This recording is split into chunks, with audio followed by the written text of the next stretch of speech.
ಹಂಗಾದ್ರೆ ಈ ಶ್ರೀರಾಮ್ ಕೇಸಿಂದ ನಮ್ಮ ಶಿವರಾಜನ ಕಾಪಾಡೋಕ್ಕಾಗೋದೇ ಇಲ್ವಾ?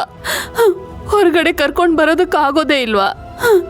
ಹೇಳು ತುಳಸಿ, ಮಾತಾಡು ತುಳಸಿ.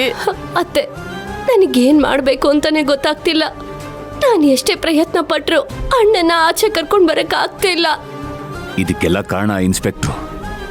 ನಮ್ಮ ಬಾವನ್ ಕಂಡ್ರೆ ಅವನಿಗಾಗೋದೇ ಇಲ್ಲ.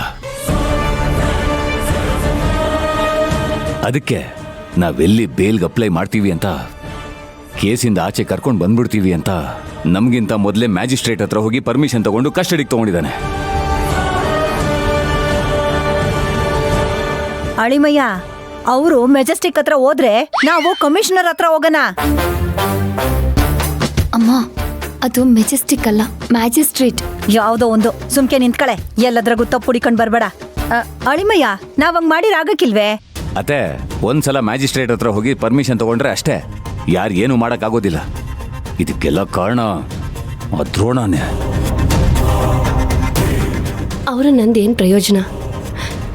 ಅವರು ಅವ್ರ ಕರ್ತವ್ಯನ ಮಾಡ್ತಿದ್ದಾರೆ. ಆದ್ರೆ ಅಣ್ಣನೇ ನನ್ನ ಮಾತು ಕೇಳ್ತಿಲ್ಲ. ಮಾತ್ಗೂ ನಾನೇ ಕೊಲೆ ಮಾಡಿದ್ದೀನಿ ಅಂತ ಹೇಳ್ತಿದ್ರೆ ಯಾರು ತಾನೇ ಏನ್ ಮಾಡಕ್ಕಾಗುತ್ತೆ? ಅದೇ ಕಾರಣಕ್ಕೆ ಅವನ್ನ ಒಳಗಿಟ್ಟಿದ್ದಾರೆ. ಎಲ್ಲ ಅಂದಿದ್ರೆ ಇಷ್ಟೊತ್ತಿಗೆ ಆಚೆ ಕರ್ಕೊಂಡು ಬರ್ಬೋದಿತ್ತು. ಹೌದಮ್ಮ, ಅವನ ಆಚೆ ಬಂದ್ರೆ ಅವನ ಜೊತೆ ಮಾತಾಡಿ ಒಪ್ಸೋಣ ಅನ್ಕೊಂಡ್ವಿ. ಆದ್ರೆ ಹಿಂಗಾಗೋಯ್ತೆ.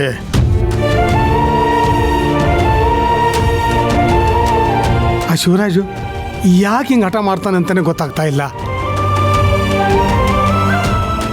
ನೋಡಮ್ಮ, ಅವನೇ ನಮ್ಮ ಮಾತು ಕೇಳಿಲ್ಲ ಅಂದ್ರೆ ನಾವು ಹೇಗೆ ಅವನ ಆಚೆ ಕರ್ಕೊಂಡು ಬರೋದು? ಪಾಪ ಸಂಧ್ಯಾ ಅವರು ನಮಗೋಸ್ಕರ ಎಷ್ಟೊಂದು ಸಹಾಯ ಮಾಡ್ತಿದ್ದಾರೆ. ನಿಜ ಹೇಳಬೇಕು ಅಂದ್ರೆ ಇನ್ಸ್ಪೆಕ್ಟರ್ ದ್ರೋಣ ಅವ್ರಿಗೂ ಸಂಧ್ಯಾ ಅವ್ರಿಗೂ ಇನ್ ಸ್ವಲ್ಪ ದಿನದಲ್ಲೇ ಮದುವೆ ಫಿಕ್ಸ್ ಆಗೋದಿತ್ತು.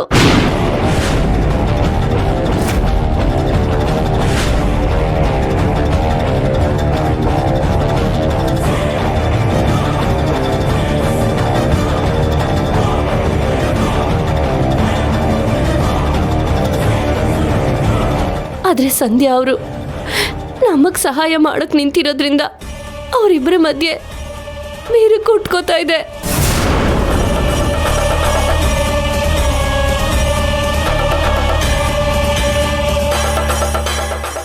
ಈ ಮದ್ವೆ ನಡೆಯುತ್ತಾ ಅನ್ನೋದೇ ಅನುಮಾನ ಆಗ್ತಾ ಇದೆ.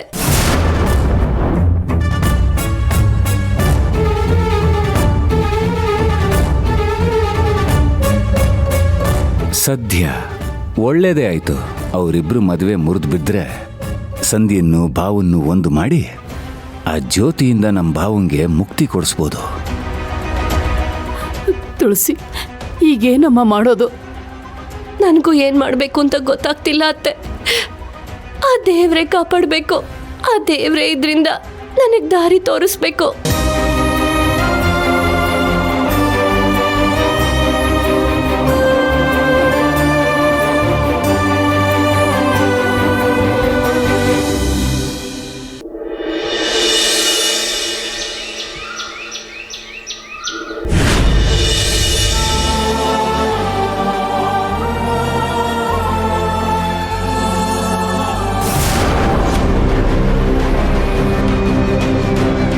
ರಾಜೇಶ್ ಸರ್, ಶ್ರೀರಾಮನ್ ಕೇಸ್ನಾಗ ಏನ್ರ ಅಪ್ಡೇಟು?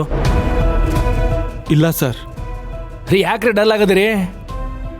ಹೀಗಾಗುತ್ತೆ ಅಂತ ಅನ್ಕೊಂಡಿರ್ಲಿಲ್ಲ ಸರ್. ಅಲ್ರಿ ರಾಜೇಶ್, ನಾನು ಏನು ಕೇಳಾಕತ್ತೀನಿ, ನೀವೇನು ಹೇಳಾಕತ್ತೀರಿ? ಏನಂತದಾಗಿದ್ದು? ನಿಮ್ಮ ಪ್ರಶ್ನೆಗೆ ಟೇಬಲ್ ಮೇಲೆ ಉತ್ತರ ಇದೆ ಸರ್.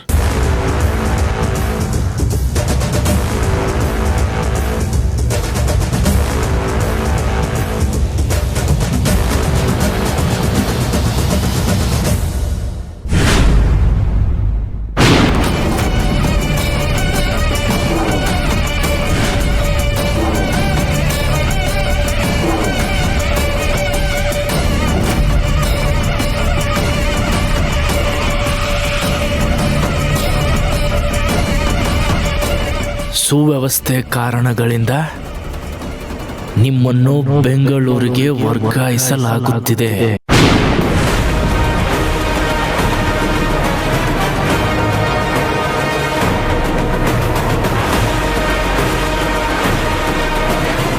ಆದಷ್ಟು ಬೇಗ ನೀವು ಸಂಬಂಧಪಟ್ಟ ಇಲಾಖೆಗೆ ಇನ್ಚಾರ್ಜ್ ತೆಗೆದುಕೊಳ್ಳುವಂತೆ ಈ ಮೂಲಕ ತಿಳಿಸಲಾಗುತ್ತಿದೆ.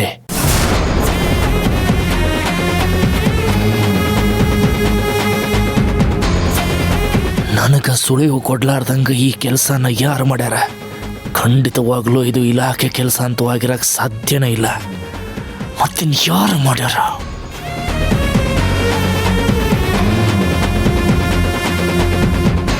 ಶಿವಣ್ಣ ಪಂಚಾಯತಿ ಮಾಜಿ ಅಧ್ಯಕ್ಷ, ಅವನ ತಂಗಿ ಹಾಲಿ ಅಧ್ಯಕ್ಷೆ, ಇಬ್ಬರು ಸೇರ್ಕೊಂಡು ಏನಾದರೂ ನನಗೆ ಟ್ರಾನ್ಸ್ಫರ್ ಮಾಡಿಸ್ಯಾರ? ಇಲ್ಲ, ಇವ್ರು ಹಂಗೆ ಮಾಡಿರಕ್ಕೆ ಸಾಧ್ಯ ಇಲ್ಲ. ಮತ್ಯಾರು?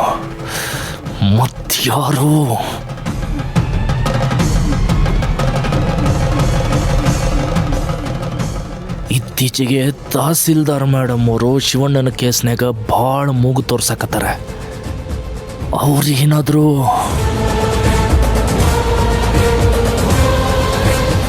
Excuse me sir.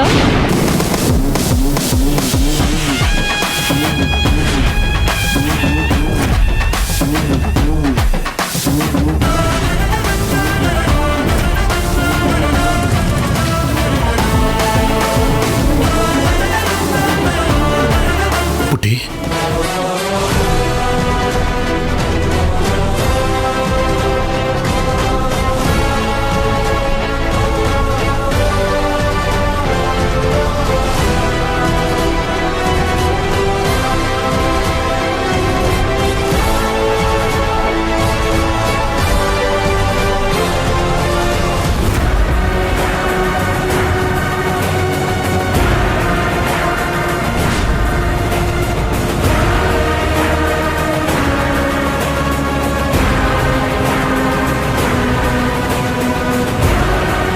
ಸರ್, ಹೇಳ್ರಿ.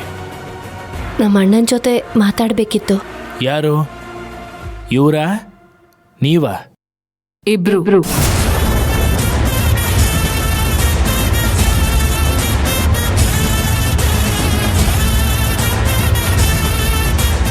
ಸರಿ, ಹೋಗಿ ಮಾತಾಡ್ರಿ.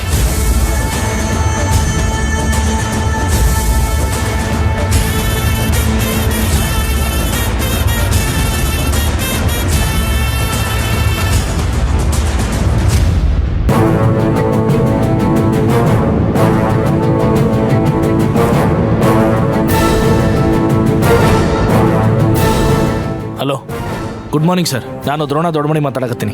ಹೇಳಿ ದ್ರೋಣ ಅವರೇ, ಏನಾಗಬೇಕಿತ್ತು? ಏನು ಹೇಳೋದು ಸರ್? ಕೇಳ್ದ ಎಲ್ಲ ಮಾಡಕತ್ತಿರಲ್ಲ ನನ್ನ ಸಂಬಂಧ ಅಂತ ಹೇಳಿ. ಅಂದ್ರೆ ನನ್ನನ್ನು ಯಾಕೆ ಟ್ರಾನ್ಸ್ಫರ್ ಮಾಡಿದಿರಿ ಅಂತ ಕೇಳ್ಬೋದಾ ಸರ್? ಬೆಂಗಳೂರಲ್ಲಿ ಮುಖ್ಯವಾದ ಏರಿಯಾಗಳಲ್ಲಿ ಕ್ರೈಮ್ ರೇಟ್ ಜಾಸ್ತಿ ಆಗ್ತಾ ಇದೆ. ಸಂಬಂಧಪಟ್ಟ ಅಧಿಕಾರಿಗಳು ನೀವೇ ಬೇಕು ಅಂತ ಒತ್ತಡ ಹಾಕ್ತಿದ್ದಾರೆ. ಏನ್ ಮಾಡೋದು? ನೀವು ಆದಷ್ಟು ಬೇಗ ಅಲ್ಲಿಗೆ ಹೋಗಿ ರಿಪೋರ್ಟ್ ಮಾಡ್ಕೊಳ್ಳಿ. ಸರ್, ನನಗೊಂದು ಮುಖ್ಯವಾದ ಕೇಸ್ ಸಾಲ್ವ್ ಮಾಡಕತ್ತೀನಿ. ಇದನ್ನ ಅರ್ಧಕ್ಕೆ ಬಿಟ್ಟು ನಾನು ಹೆಂಗೆ ಹೋಗಲಿ ಸರ್? ನೋಡ್ರಿ, ನಿಮ್ಮ ಪೋಸ್ಟ್ಗೆ ಯಾರು ಬರ್ತಾರೋ ಅವ್ರು ಮುಂದುವರ್ಸ್ಕೊಂಡು ಹೋಗ್ತಾರೆ.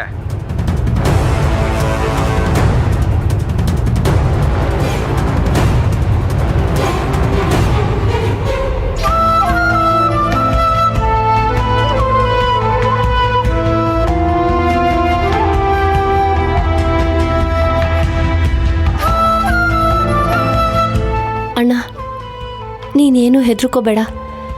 ಖಂಡಿತ ನಮ್ಗೆ ಒಳ್ಳೇದಾಗೇ ಆಗುತ್ತೆ. ಅದೇನಾಗುತ್ತೋ ಅಂತ ಗೊತ್ತಿಲ್ಲಮ್ಮ, ಆದರೆ ಖಂಡಿತವಾಗ್ಲೂ ಹೆದರಿಕೆ ಇದೆ. ಅದಕ್ಕೆ ಹೀಗಾಗತ್ತೆ ಅಂತ ಗೊತ್ತಿದ್ದು ನಾನು ಎಲ್ಲದಕ್ಕೂ ಸಿದ್ಧವಾಗಿ ಇಲ್ಲಿಗೆ ಬಂದಿರೋದು. ಅದೇನೇ ಇರ್ಬೋದು, ಆದ್ರೆ ನಿಮ್ಮನ್ನ ಇಲ್ಲಿಂದ ಆಚೆ ಕರ್ಕೊಂಡು ಬರೋ ಜವಾಬ್ದಾರಿ ನಮ್ಮದು. ನೀವು ಸುಮ್ಮನೆ ಆಕಾಶಕ್ಕೆ ಕಲ್ಲು ಹೊಡೆಯೋ ಪ್ರಯತ್ನ ಮಾಡ್ತಿದ್ದೀರಾ ಸಂಧ್ಯಾ. ನಾನೇ ಕೊಲೆ ಮಾಡಿದ್ದೀನಿ ಅಂತ ಒಪ್ಕೊಂಡು ಆಗಿದೆಯಲ್ಲ, ಇನ್ಯಾಕೆ ಈ ಪ್ರಯತ್ನ ಇಲ್ಲ? ಅಣ್ಣ, ಮೆಲ್ಲಗೆ ಮಾತಾಡು. ನೀನು ತಪ್ಪು ಮಾಡಿಲ್ಲ ಅಂತ ನಿನಗೂ ಗೊತ್ತು, ನಮಗೂ ಗೊತ್ತು. ಆದ್ರೆ ಮಾಡದೇ ಇರೋ ತಪ್ಪಿಗೆ ನೀನ್ ಯಾಕಣ್ಣ ಇದನ್ನೆಲ್ಲ ಅನುಭವಿಸ್ಬೇಕು? ಯಾಕೆ ಅಂತ ನಿನಗೆ ಗೊತ್ತಿಲ್ವಾ ಪುಟ್ಟಿ? ಎಲ್ಲ ನಮಗ್ ಗೊತ್ತು ಶಿವು ಅವ್ರೆ.